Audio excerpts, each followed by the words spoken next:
얘기를 좀 진전시켜 볼 텐데요. 저희가 디지털 대전환의 이슈들을 얘기를 했는데 결국 그게 이제 압축시키면 한국판 뉴딜인데 한국판 뉴딜에서 이제 그런 비판이 많이 나왔어요. 이건 정부가 지금까지 하는 4차 산업혁명 혁신성장 그 계획을 뭐 좀 당겨서 하자는 그 얘기 아니냐. 뉴딜의 본연의 의미, 그러니까 루즈벨트 대통령의 그 미국의 네. 뉴딜이라면 결국은 사회 구조 개혁이고 노동권 보호해서 새로운 그렇죠. 협약으로 질서를 바꾸는 것이 이제 근본적인 의미라고 하는데 그런 것은 어디에 있는 거냐? 그건 언제 할래? 이제 이런 뭐 비판이 있었는데 그 부분으로까지 확장 발전시키는 것에 대한 가능성이라고 할까? 필요성에 대해서는 어떻게 생각하시는지요? 우 실장님 혹시 네. 예. 저는 뭐 좀 이 아이디어는 이번에 코로나도 해가지고 했지만 지금 뭐 오랫동안 많은 분들이 또 주장해 왔던 바에 나가서 새롭다면 새롭고 또 같으면 그렇지 않다면 그렇지 않고. 네. 제일 중요한 게 저는 아까 4차 산업혁명 우리나라에서 이제 위원회에서 하다가 별로 이렇게 성과를 못 보고 있는데 이게 저희가 이제 많은 어프로치가 기술적인 그 서플라이 쪽에 많이 포커스가 있는 것 같아요. 근데 뭐 AI라든가 모든 것은 뭐 미국과 중국이 사활을 걸고서 이제 경쟁을 하는 분야고 거기서 가장 어렵고 원천적인 분야는 미국 중국의 싸움이고요. 도메스틱 마켓 자체가 우리가 이제 안 되니까. 근데 우리가 또 잘 할 수 있는 분야는 그런 원천적이고 깊은 분야가 아니라 그걸 어떤 상업적으로 응용하는 분야, 어느 정도 커머디타이즈가 된 분야, 그런 쪽은 좀 강점이 있고. 근데 저는 또 하나가 이번에 저희들 코로나 하면서 좀 확인된 게 우리나라 사회가 기술적 역량하고 사회적 역량을 이제 구분을 해본다면 사회적 역량이라 그러면 여러 가지지만은 사회적인 어떤 새로운 기술에 대한 수용도 두 번째는 그걸 갖다가 소화할 수 있는 능력 두 가지 있을 때 굉장히 독보적인 역량을 갖고 있다. 그리고 5천만 정도면 충분히 사이즈도 괜찮고 하는. 그래서 이제 이게 이제 아까 이제 말씀하신 학습 그런 것도 그런데 우리나라 그런 기술이 원천적으로 나온 건 주로 다 미국 시장인데 우리나라에서 응용되는 것들이 좀 있잖아요. 그래서 저도 뭐 아이스크림 앱유 뭐 이런 거라든가 뭐 마이다스 IT 이런 거는 마이다스 IT 같은 경우는 지금 히든 챔피언이 돼가지고 글로벌 넘버 원이 됐단 말이에요. 근데 그런 것들이 나올 수 있는 기반이 어떻게 보면 우리나라의 사회적인 기반에 좀 있다. 그래서 이 4차 산업혁명 이거 다 관련된 거지만은 이런 접근할 때 너무 기술 요소적인 측면뿐 아니라 토탈 디맨드 사이드 매니지먼트 그런 접근으로 해가지고 첫째 사람들로 하여금 약간 readiness to use 이거에 대해서 기술 친화적으로 바뀌어야 된다. 그건 할아버지도 그렇고 지금 애도 그렇고 그 다음에는 그걸 갖다가 탈 수 있는 타고 넘을 수 있는 그 기술적 역량을 갖다가 키워주는 그런 게 중요해서 그건 이제 여기서 이제 휴먼 뉴딜로 이제 가져갈 거예요. 근데 그래서 여기 디지털 뉴딜에서 DNA 이런 문제 있을 때도 좀 그런 접근을 좀 필요하겠다 하는 거고 두 번째는 제가 여기 또 SOC 부분을 이제 많이 하거든요. 근데 SOC는 사실 뭐 들어갔던 이유는 SOC에 뭐 지능화 이렇게 해가지고 뭐 어차피 하고 있는 것들인데 SOC가 어쨌든 돈 쓰기가 되게 편하고 효과도 좀 하니까 하는데 굉장히 어떻게 보면 세츄레이트가 있잖아요. 근데 저는 우리나라에서 SOC에 대해서도 이런 하드한 머신 SOC 개념에서 휴먼 SOC로 넘어가는 새로운 공간 개념으로 넘어가는 계기가 좀 될 수 있다. 지금 많이 이번에 코로나에 요새 많이 지적은 안 되는데 그래서 사람에 대해서는 진짜 새로운 사람의 그 공간을 갖다 개발해주는 그런 학습이라든가 이런 진짜 뭐 평생 학습 맨날 말만 하고 있는 게 아니라 실제로 이제는 사람이 전환을 할 수 있도록 그렇게 해주고 두 번째는 이제 공간이 저는 아직 두고 봐야 될 건데 이것이 코로나 같은 것이 결국 고밀집 이런 지역이 굉장히 취약하잖아요.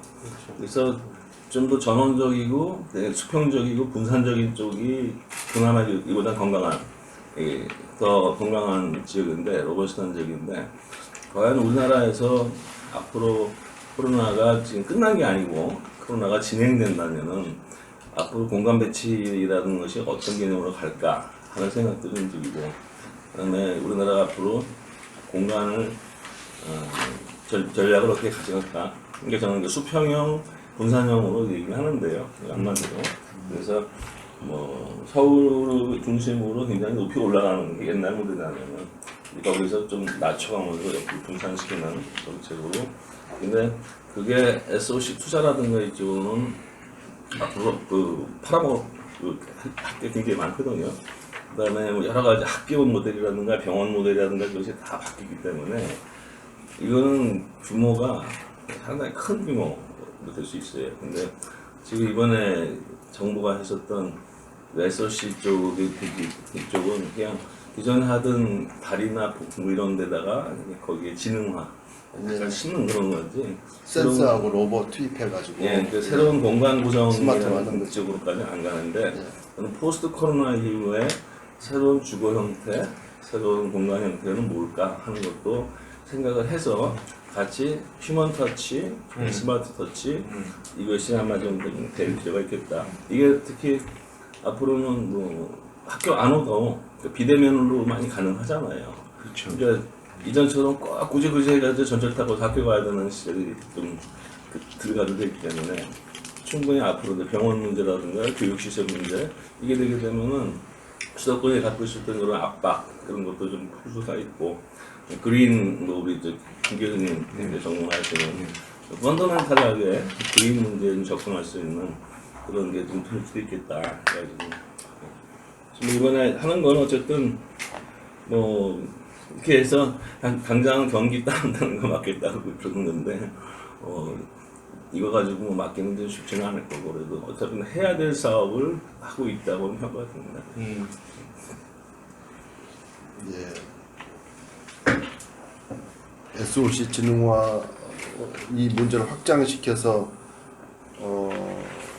휴먼 SOC 그리고 공간 배치 변화 뭐 거기까지 연결시켜서 고민을 하시는군요. 굉장히 새로운 주제 같습니다. 그거 해서 돈을 쓴다면은 한 수백조에서 수천조는 쓸 수 있을지 모르겠어요. 네, 그 정도 해야 할수 있지 않겠나. 근데 가서 또 나중에 밑빠진 덕이 우리 아니라 그래도 새로운 국도 공간 환경을 만들 수 있는 그리고 일자리와 뭐 여러 가지 복합 사업이 될 수도 있겠다 그런 생각이 들었어요. 저는 그 한국판 유질 아까 원장님 말씀하셨던 기존에 해왔고 해야 되고 하는 것들을 예산을 좀 더 투입해서 지금 당겨서 하는 거 아니냐 이런 말씀이 일부는 실은 막 맞는 거죠. 근데 그런 데 대한 이제 생각을 좀 불식시키고 이게 정말로 제대로 된 뉴딜이다 하는 것을 얘기하려면 이미 이제 예산이나 프로그램이 어느 정도 돼 있지만 저도 정부와 진흥 같은 싱크탱크가 거기에 관한 프레임을 조금 바꾼다든지 스토리를 좀 바꾼다든지 목적을 새롭게 좀 재정립한다든지 이런 작업을 좀 하면 참 좋겠어요. 예를 들면 지금 안에 들어가 보면 프로그램이 쫙 있죠. 쫙 있지만 가능하면 우리가 진짜 지향해야 될 이 디지털 전환을 통한 사회 대전환의 목표는 세 개만 예를 들어서 하면 어떤 모습이지? 라고 이제 하면 목표가 나오겠죠. 그러면 그 목표에 맞는 프로그램들을 이제 저는 계속 휴먼 뉴딜이 가장 앞서간다고 생각해요. 휴먼 뉴딜, 디지털 그린 뉴딜을 최대한 유지하되 거기에 맞는 프로그램들을 한번 빼내보면 그 목적에 맞게끔 시나리오가 이제 스토리텔링이 실현될 것 같아요. 그러면 그냥 굉장히 많은 프로그램들을 쫙 나열해서 그냥 가자 하는 것도 그게 이제 여태까지 해왔던 방식이지만 그게 사람들이 그래 하네.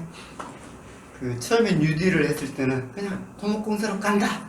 굉장히 심플하지만 굉장히 파워는 컸던 거죠.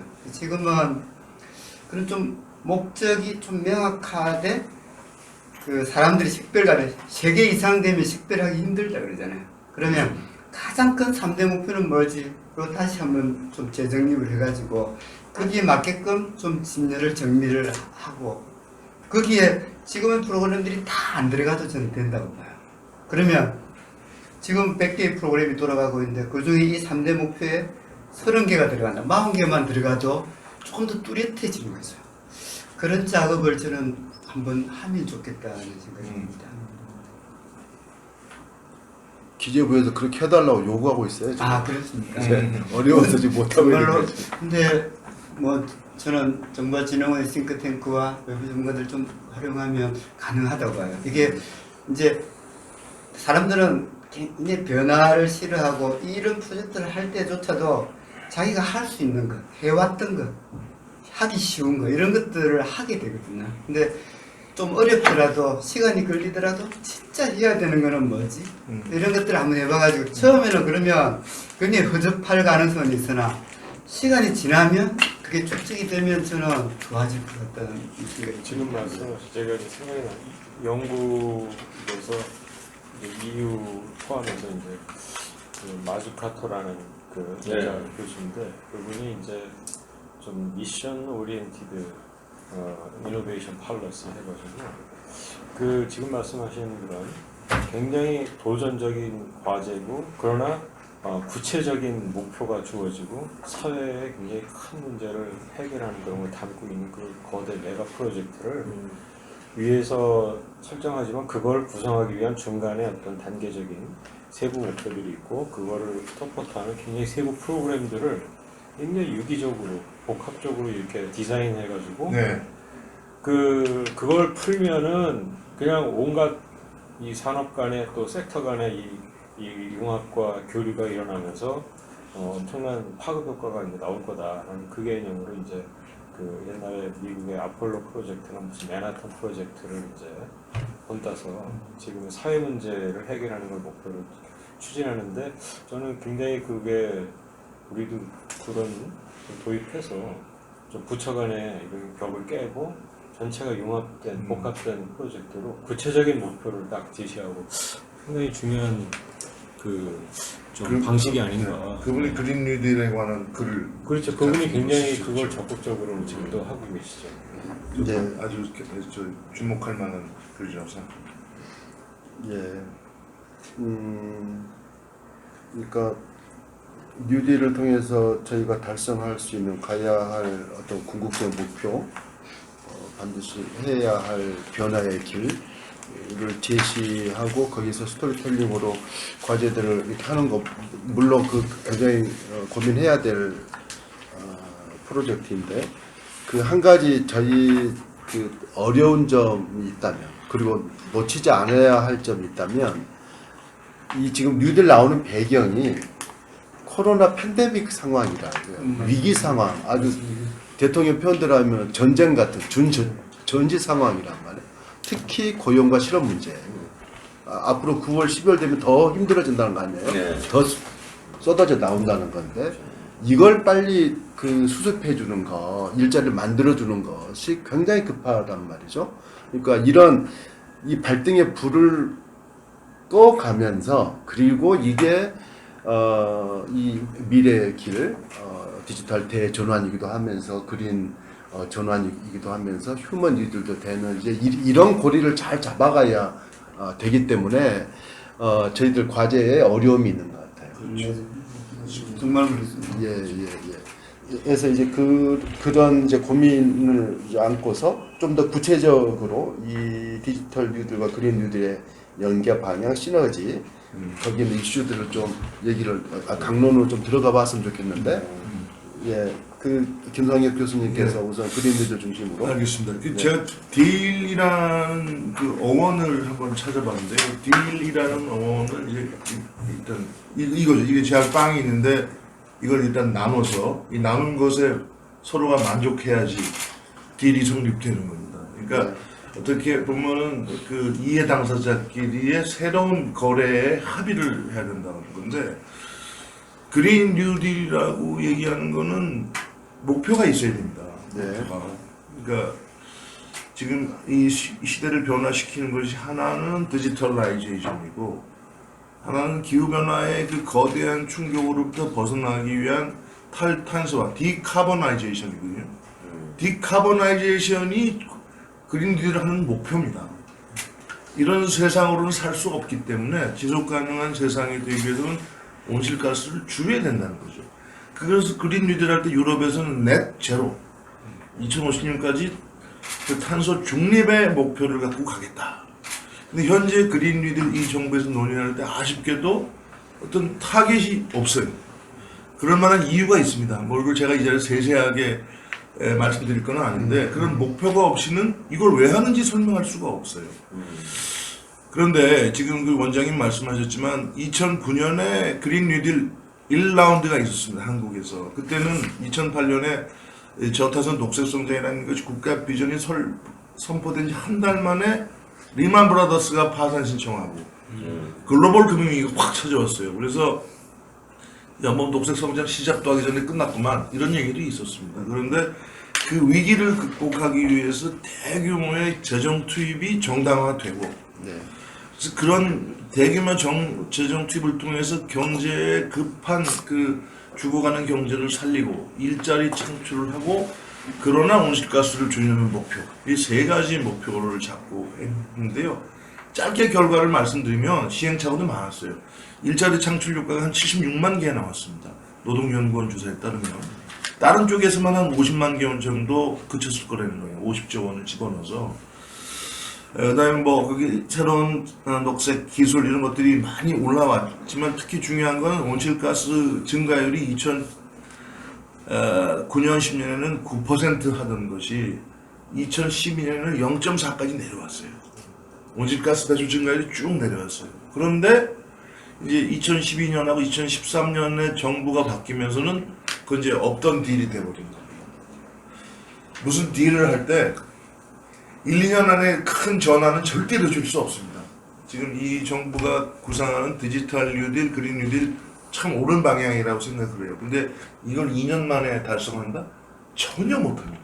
네. 다음 정부가 계속할 수 있도록 토대를 만들어주는 것만 해도 저는 대단히 중요하다고 생각을 하고요.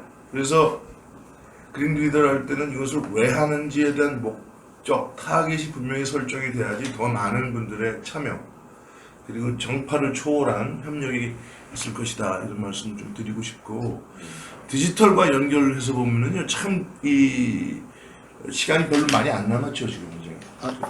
괜찮습니다. 이게 이 크게 세 가지 변화가 요구됩니다. 그린 뉴딜 할 때는 에너지를 저탄소화하는 거. 그래서 이제 그 석탄 중심의 화석 연료에서 재생 에너지, 클린 에너지로의 저탄소 에너지의 전환이라는 게 절대적으로 중요하고 두 번째는 또 화석 연료 내연기관에 기반한 그 교통이 전기, 청정 그 모빌리티로 옮겨가야 되는 거. 지금 이제 전기차가 테슬라 같은 경우는 뭐 제너럴 모터스나 포드의 시가총액을 훨씬 초월했잖아요. 이게 새로운 모빌리티, 교통체제로의 변화이고 이 제레미 리프킨이 얘기하는 거는 세 번째인데 특히 이게 에너지와 디지털의 결합입니다. 에너지 인터넷 또는 스마트 그리드. 이 지금 5G가 이 우리나라에 도입됐지 않습니까? 5G는 인간끼리의 소통에는 아무 필요가 없습니다. 5G가 나온 거는 사물끼리의 소통을 하도록 커뮤니케이트 하도록 하거든요. 그런 면에서 그 디지털과 그린 뉴딜이 결합하는 산업이 굉장히 사실 많습니다. 하나 예를 들어 보면은 V2G라는 게 있어요. Vehicle to Grid. 그게 이제 우리가 이미 스마트 그리드를 기본적인 걸 깔아놨거든요. 이거는 인터랙티브 상호작용하는 쌍방향의 그리드입니다. 제주에 그 실험적으로 지금 구축이 되어 있는데 V2G는 Vehicle to Grid라고 해서 자동차가 전력망하고 전력을 주고받는 거예요. 네. 이게 전기료가 비쌀 때는 전기차에 저장됐던 전기를 그냥 쏴주는 겁니다. 업로드 해주는 거죠. 네.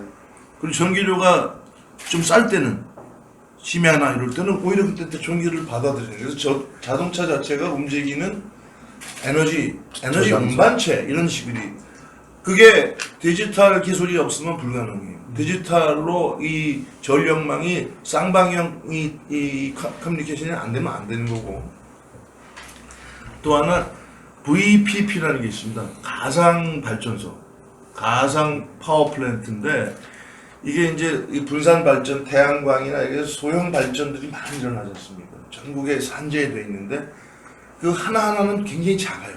근데 이거를 가상적으로 디지털이 통합을 하면은 하나의 큰 발전소가 되는 겁니다. 그럼 새로운 발전소를 짓지 않더라도 이 피크 타임이나 이런 것들을 잘 활용한다면 거대 발전소를 안 지어도 돼요. 엄청나게 에너지를 절약할 수 있는 거죠. 이게 다 디지털 테크놀로지 힘입은 거고요. 문제는 이 두 가지 다 기술이 모자라서가 아닙니다. 다 할 수 있어요. 이미 현대자동차가 V2G 차량을 내놓겠다고 발표를 했어요. 네. 뭐가 문제냐? 제도의 문제입니다. 전기를 한전이 판매를 독점하고 있어요. 그리고 전력 거래를 마음 놓고 이렇게 주고받는 게 아니라 전력 거래소, 전력 시장 틀 안에서만 해야 돼요. 제도 개혁을 하면 돼요. 제도 개혁을 하면 되는데 그게 어렵습니다. 기존 이해자들이 뭐 그쪽에 노조를 포함해서 기존 이해관계자들이 무슨 소리야 이건 우리 거야 들어보지 마 막아놓고 있기 때문이에요. 그러니까 막대한 예산을 투입하는 그린 뉴딜도 필요하지만요. 전환에 제도 개혁을 통해서 이루어질 수 있는 뉴딜도 굉장히 많다.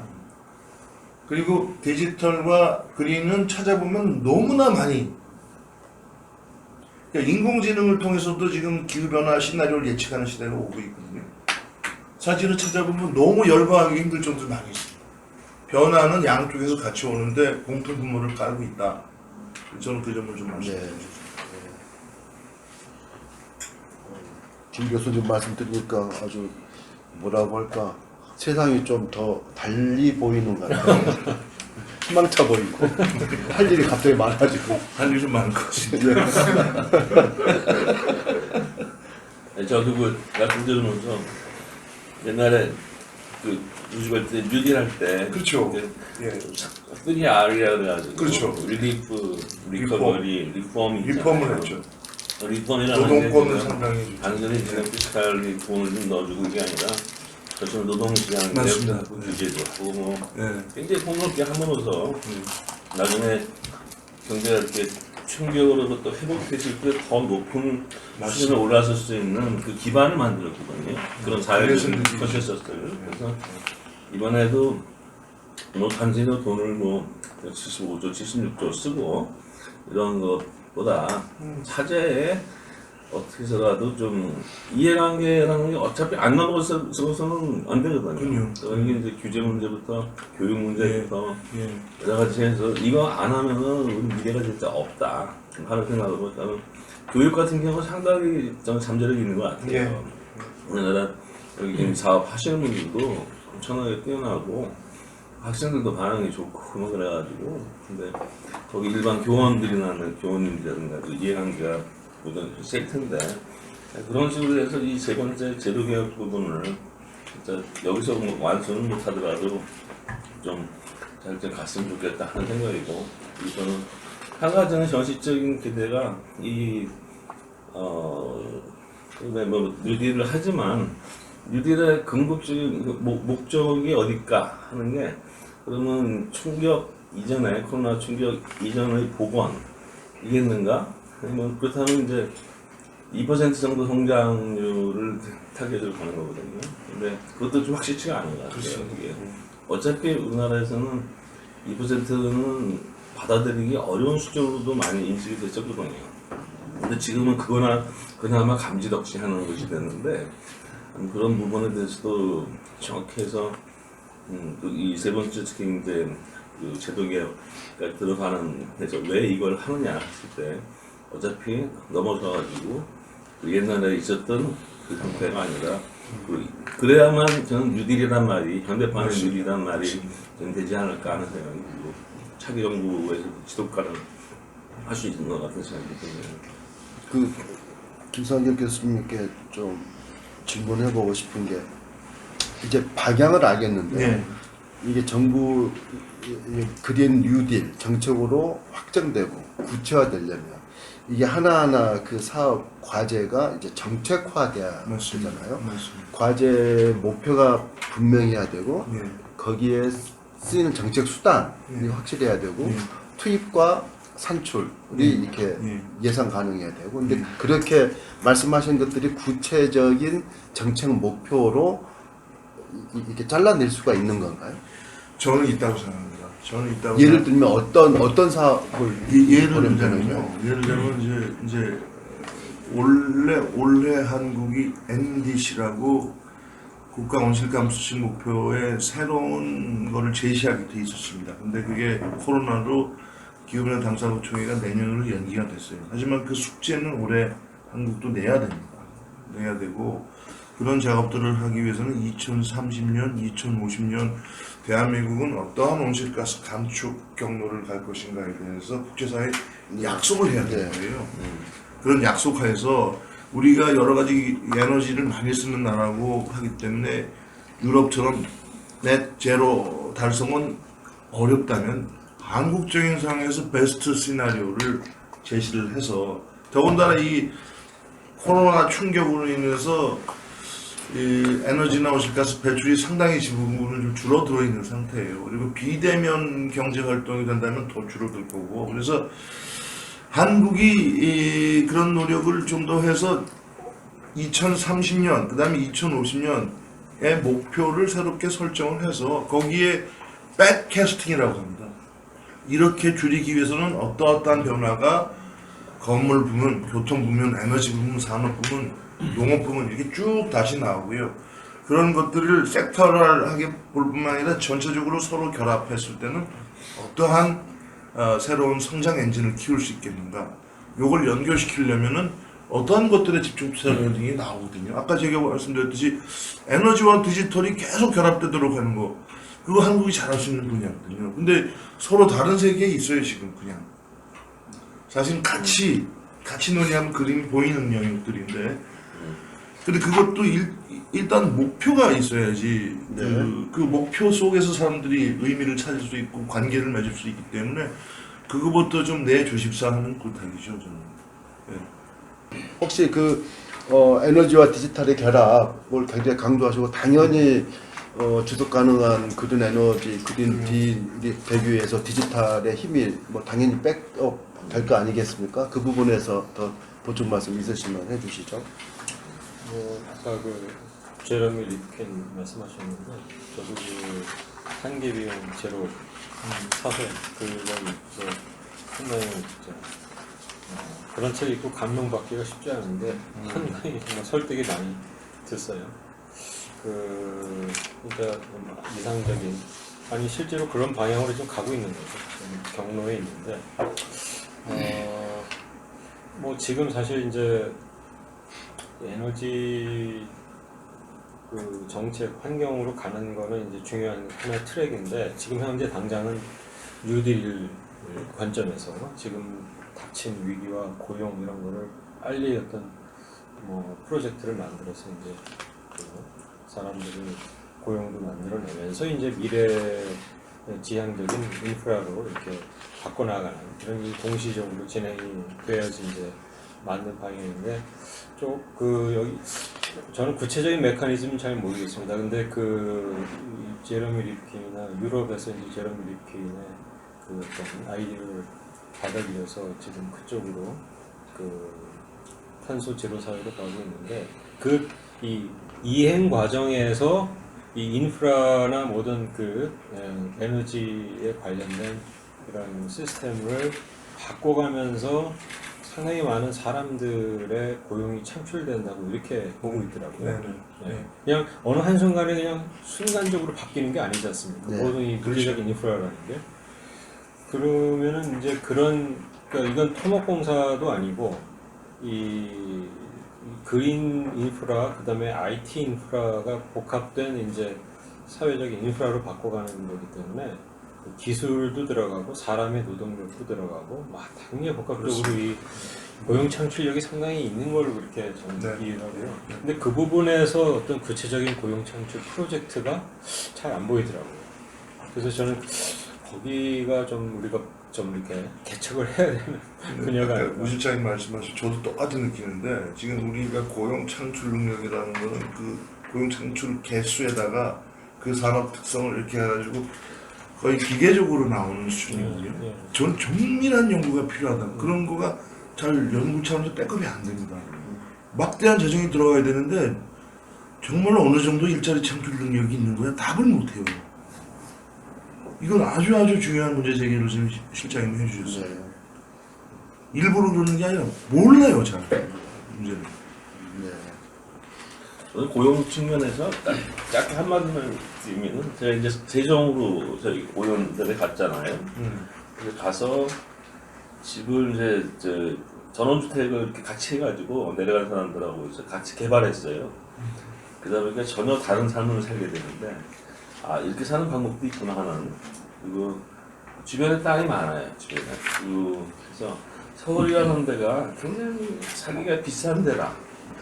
근데 비싼 데라고 하는 거는 서울에 사는 한 기본소득을 주든 못 주든 간에 많이 줘야 되는 거예요. 서울은 살기가 비싸요. 그래서 정부가 돈은 없잖아요, 별로. 그러면 시골에 싼 데가 많거든. 그리고 싼 데서 다른 삶을 살면서 싼 값에도 살 수가 있겠다 하는 생각. 그게 이제 저희가 옛날에 레이버 하면 레이버 워크쉐어링 얘기 많이 했잖아요. 그거는 뭐 소셜 엔터프라이즈 얘기도 하고. 근데 지금은 저는 제레미 리프컨도 요 얘기는 안 한 것 같은데 2차, 2차, 3차 여지껏 200년은 되게 도시화와 산업화와 3차 산업화까지 쭉 갔잖아요. 시기가 꼭 그렇게 흘러갈 필요는 없다는 거예요. 거꾸로 1차 산업으로 돌아올 수 있고 네덜란드 같은 경우가 원래 뭐 융합하라 그러잖아요. 그래서 시골에 살면서 가장 과학기술적인 뭐 물론 그 사람들은 이제 그 전업 농가들 뭐 전문화도 있지만은 앞으로 저희들이 보는 거는 분명히 근로 시간은 줄어들 것이고 뭐 일주일에 한 20시간만 일해도 되는 거죠. 소득 좀 덜 받고 그다음에 자기의 나머지 노동 시간을 그런 공간에서 가질 수도 있고 그러면 분명히 그 대안적인 삶이 좀 가능할 수도 있겠다.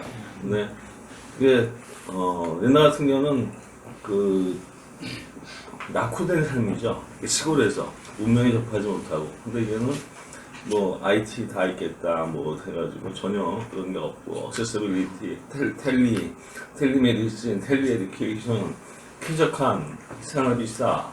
그다음에 그래서 아까 제가 말씀드린 공간개발 그런 정책. 근데 우리나라는 그 공간개발이 사실 그렇게 지금 안 됐거든요. 다 수도권 중심으로만 돼서. 그러니까 반대로 돌리는 식이 됐고, 거기서 이 자유안전망이자 또 생활망, 근로망 그쪽이 뭐 100%는 아니더라도 상당히 그걸 흡수해 줄 수 있는 쪽이 좀 있지 않은가. 특히 지금은 베이비 부모 세대들이 많이 나오잖아요. 베이비 부모 세대들 55세, 63세까지 해서 나오면은 그분들이 조금 돈을 있지만은 그렇지 않고 그분들 다시 이제 윈파워 할 수 있고 다시 업스킬링도 할 수 있고 기본적으로 그 양반들한테 다시 도시에 어떤 그 회사로 들어가서 일을 해라. 저는 그건 아닌 것 같아요. 그럴 수도 있다. 네, 그래서 생각을 한 걸 좀 바꿔서 보면은 이미 그 다른 나라에 있을 수 있어요. 이런 형태가 근데 우리나라의 상당히 많은 부분은 그 고용과 흡수해 줄 수 있고 자연 안전망을 흡수해 줄 수 있고 생활비도 싸지 않아서 난 누구도 그렇게 만약에 진짜에 고민 아직 안 하시는데 저는 가서 보니까 이게 가능하겠다 해서 좀 고민을 하고 있어요. 젊은 사람들이 오히려 요새 귀농한다고 해서 젊은 사람들은 괜찮아요. 스마트팜. 스마트팜. 예. 지금 우리 예. 잠깐만요. 우리 그 국회에서도 이런 연구를 많이 하지 않습니까? 미래 연구 차원에서 비슷한 걸 예. 하고 있습니다. 예, 그린 뉴딜 관련 연구가 꽤 있을 것 같은데요. 그린 뉴딜은 네. 제대로 하고 있는 것 같아요. 네. 에너지 뭐 이런 것들은 이제 2050년 시점에서 네. 아주 암울한 미래, 가야 될 미래 이런 것들을 네. 네. 해봤습니다.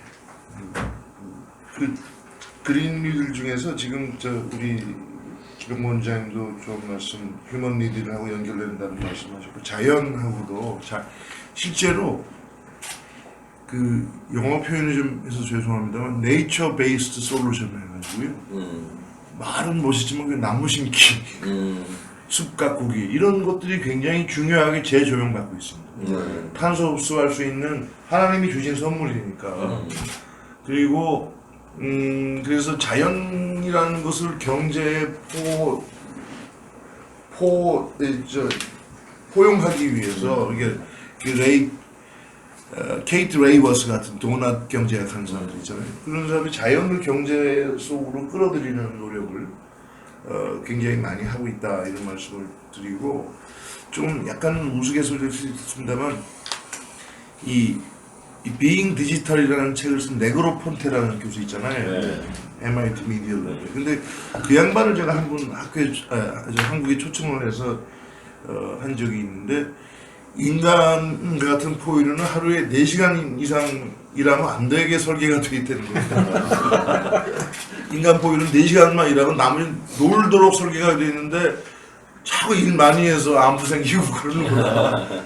어쩌면 그런 세상이 올지도 모르겠어요. 저는 이제 그 약간 지금 자연 속에서 새로운 가치를 찾는다 이런 말씀을 드리니까 문득 그 생각이 나고 원래 기술의 목표는 테크놀로지의 목표는 인간을 고된 일로부터 해방시켜주는 것이 목표다. 근데 여태까지는 컴퓨터 생기면 저는 더 피곤해졌고 항상 기술이 저를 더 피곤하게 했는데 앞으로의 세상은 우리가 잘 설계해 나간 말이죠. 조금은 그렇게 좀 우리를 좀 더 자유롭게 만들 수 있고 삶의 힘이 지속 가능한 어떤 성장하자는 것도 결국은 우리가 좀 행복하게 잘 살기 위한 거지 않습니까? 성장률 자체보다는 그게 현재로서는 중요한 잣대이긴 하지만 그래서 디지털 뉴딜, 그린 뉴딜이 바로 그런 목적을 찾아가는 그런 긴 여정이면 좋겠다. 이게 이제 다음 정부가 계속 할 수 있어. 저는 네. 예산 많이 들어가는 것보다도요. 네. 다음 정부에서 이거 참 잘 시작했네. 내가 더 잘 키워야지. 이게 제일 중요하다고 생각합니다. 네. 자, 이제 마무리를 해야 될 텐데 저희가 4시까지 하기로 했는데 벌써 13분 되었군요. 저는 마무리했습니다. 예. 그 마지막 디지털 뉴딜, 그린 뉴딜의 연계성에 국한하지 마시고요. 지금 잡고 있는 이 포스트 코로나 시대, 뭐 이 말도 어폐가 있다고 그랬죠 저희가 코로나 팬데믹 시대에서 국가 사회의 디지털 대전환이 성공하려면 이제 가장 놓치지 않아야 될 것, 강조해야 될 것이 무엇인지 우리 선생님들 말씀을 듣고 그걸로 마무리를 하겠습니다. 예, 김은권 원장님부터 패스 해주시고 소재 바꿀까요? 우리 생각을 좀 하겠습니다. 예, 점처럼 우리 다 나온 얘기라서 예, 성공하려면 다시- 뭘 해야 된다. 예. 저는 그리고 목적은 이게 당장의 위기 극복과 또 뭔가 기회를 찾는 거잖아요. 아까도 얘기했지만 우리가 무조건 기회가 왔다고 산업이 새로 생겨나는 게 아니고 수요 받아들여야 되고 사회에서 수용이 돼야 되는데 물론 이 장벽이 터져야 되잖아요. 들어갈 수 있어야 되고 그런 그 이제 규제 완화고 그래야지 그 새로운 수요가 여기저기서 이제 발생을 하고 자원이 그쪽으로 이동하게 되면서 이제 그 산업도 일어나고 고용도 창출되는 거니까 어쨌든 사회적 수용도를 높이도록 규제를 완화해야 되는데 그러려면 이제 그게 상당한 그 논의와 타협과 어떤 정치적 역량 이런 게 또 리더의 비전과 그 공감을 이끌어내는 이제 소통 능력 이런 게 굉장히 중요할 것 같습니다. 그래서 좀 그런 리더십이 또 뭐 정치인뿐 아니라 이제 사회 리더들이 좀 잘 합심해서 그런 사회적인 그런 논의 분위기를 형성해 나가면서 잘 이 장벽이 해소되고 유지 규제가 완화되는 이런 부분이 좀 중요하지 않을까 싶습니다. 네. 네. 규제 개혁의 중요성 말씀해 주셨네요. 얘기를 듣다 보니까 저도 생각이 두 가지가 떠오르는데 처칠이 한 얘기하고 엘빈 토플러가 한 얘기가 어쩌면 성공하기 위해서 눈에 보이지는 않지만 굉장히 중요할 것 같다는 생각인데 처칠이 그런 얘기를 했답니다. 좋은 위기를 절대 허비하지 마라. Don't waste a good crisis라고 얘기를 했다 그러는데 그러니까 위기는 맞는 것 같아요. 근데 이 위기가 그냥 진짜 네거티브한 위기일 거냐 good crisis가 될 수 있는 위기냐를 생각해서 이게 이제 마인드를 어떻게 가지는가에 따라서 저는 결과가 굉장히 달라진다고 보거든요. 그래서 어쩌면 디지털 강국으로 가는 대한민국으로서는 이게 good crisis가 될 수 있다는 생각을 좀 가지고 가면 좋겠다라는 게 이게 이제 보이지 않지만 굉장히 중요한 조건이 될 수 있다는 생각이 들고요. 엘빈 토플러가 맨 처음 이제 미래학자로서 맨 처음 저술한 책이 퓨처 쇼크입니다.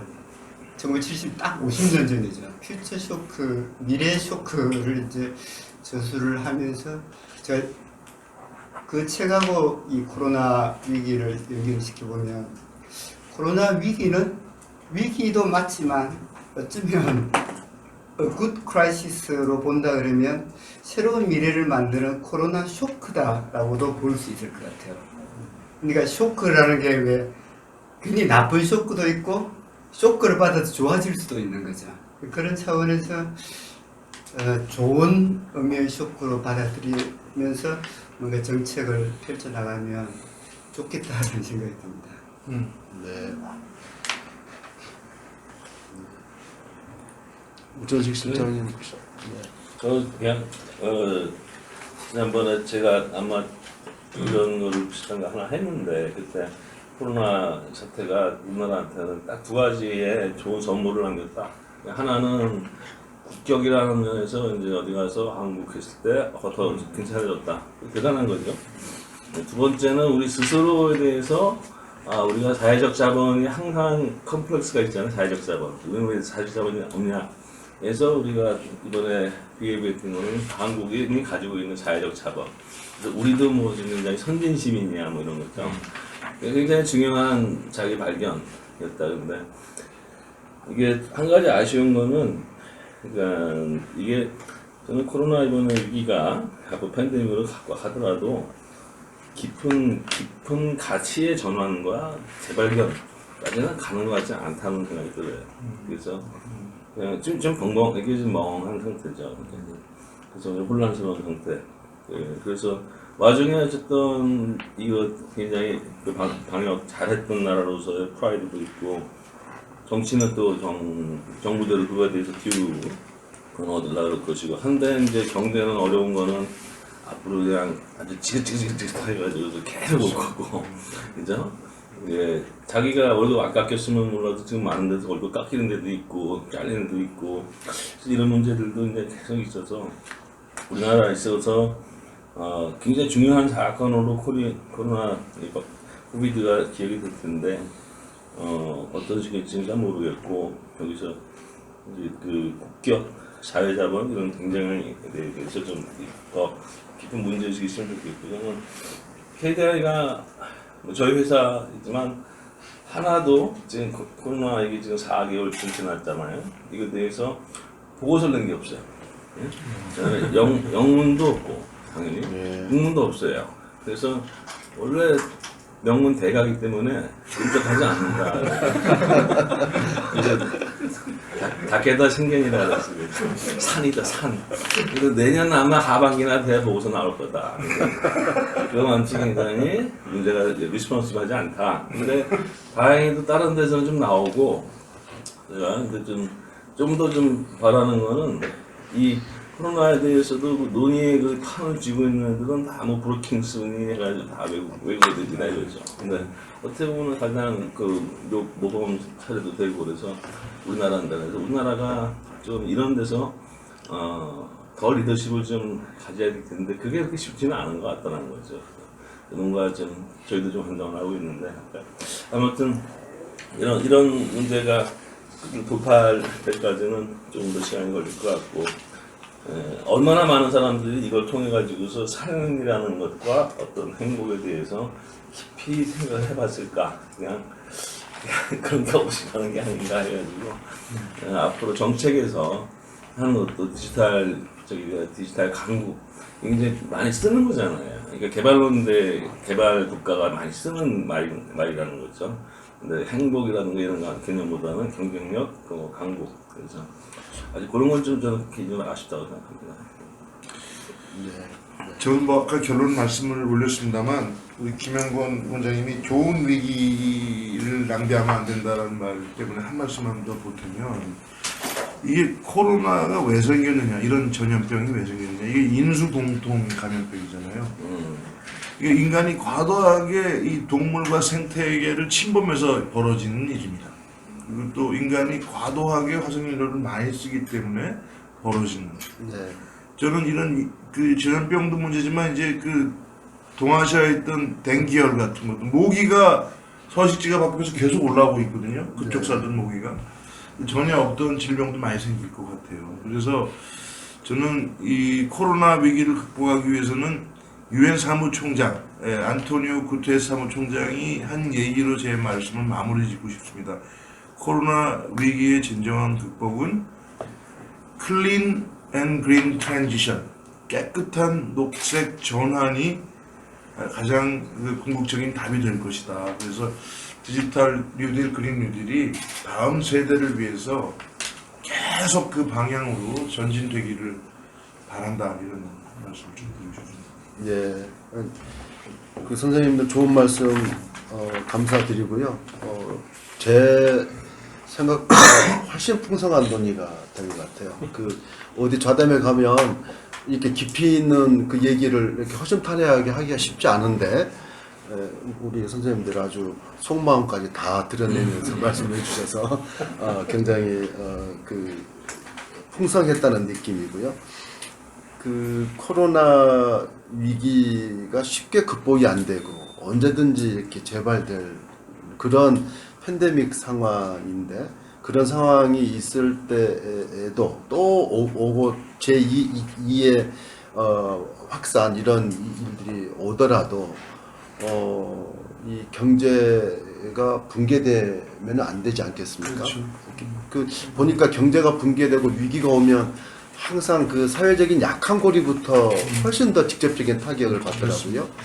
뭐 영세 자영업자들, 그 청년들, 중소기업 뭐 이런 무너지고 하니까 그 사회적인 약자들이 더 심한 고통을 겪기 때문에 이런 상황을 빨리 극복할 필요가 있는데 그게 이제 이 코로나 시대 때 많이 나온 말이 그 회복 탄력성인 것 같아요. 위기가 와서 이게 출렁하더라도 빨리 디지털 수단으로 이 정상적인 경제 활동을 할 수 있는 시스템이 뒷받침되어서 이걸 탄력성을 갖추면 우리는 그 위기를 빨리 극복하고 정상적인 경제 생활을 할 수가 있으니까 의료에 있어서도 그런 탄력성을 갖춰야 되고 교육에 있어서도 그렇고 중소기업도 그렇고 공공부문도 그렇고 뭐 대기업은 워낙 뭐 튼튼하게 잘 하니까 우리가 걱정하지 않아도 되지만 이런 취약한 부분에 있어서의 회복 탄력성을 갖추는 것이 이 코로나 뭐 이후에 저희 대책